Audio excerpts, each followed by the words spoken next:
Led by France, 10 EU countries call on Brussels to label nuclear energy as green source. Here's a summary of the article. A group of 10 EU countries, led by France, have asked the European Commission to recognize nuclear power as a low-carbon energy source that should be part of the bloc's decades-long transition towards climate neutrality.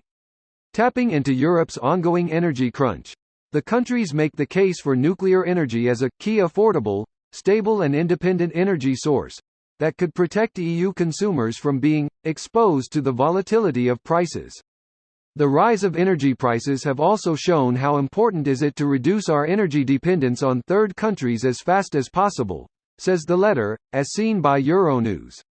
The signatories urge the Commission to include nuclear energy inside the EU Green Taxonomy, a technical guidebook that helps governments and investors to identify which projects respect the Paris Agreement and which ones are in breach of its climate goals.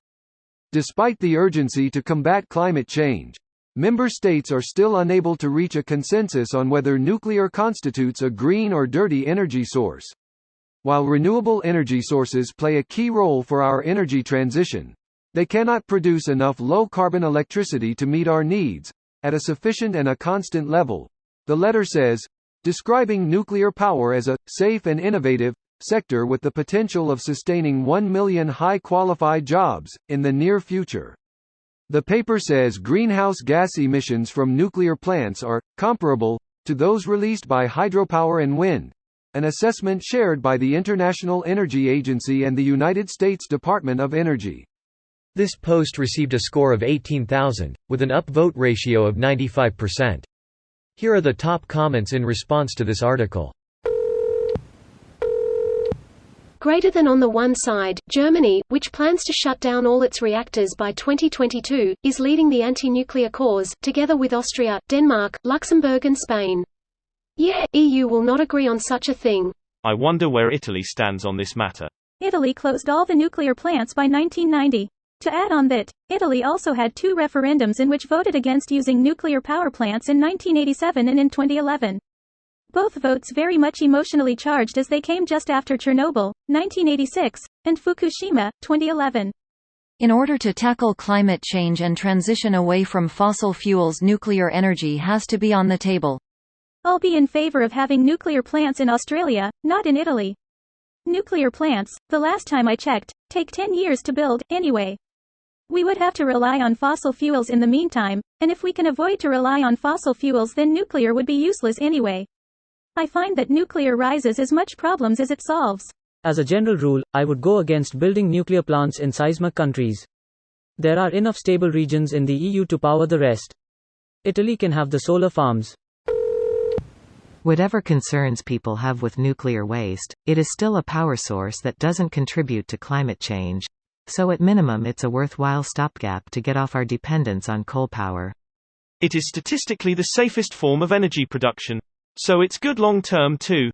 Edit. Here is a study about it. It's good long-term if we can solve the problem of what to do with nuclear waste, even if it means finding a suitable enough place to bury it deep underground away from any inkling of a water table. Edit. I get it. There's options of various levels of feasibility out there. You can stop replying to me. It's not really an engineering problem so much as a political problem. Like most other things, I guess. Due to the radioactivity of the fuel salt, the intermediate salt loop will have some radioactivity, though this will be considerably less than the reactor and other primary system components. The fuel salt is 2-leaf 2BeF 2-233U and the blanket salt is 2-leaf 2BeF 2-233Th. Once the reactor hits steady state, the main inputs are the thorium for the blanket, air, and water. The core reactor sits at around 650 C and circulating salt is at around 550 C, so we introduce thorium feedstock as tetrafluoride into the blanket salt mixture which is surrounding the active core region, and it initially absorbs neutrons into the thorium-232 which transmutes and decays from thorium-233 to protactinium-233 and then uranium-233. Even in the event of a major, gross leak from the core such as a pipe breaking, the salt will spill onto the kitchen sink-shaped room the reactor is in. which will drain the fuel salt by gravity into the passively cooled dump tank. This video was automatically created by Reddit to speech. The article and comments in this video were selected from Reddit according to their upvotes, and any paraphrasing was performed by smmry.com, without any human intervention.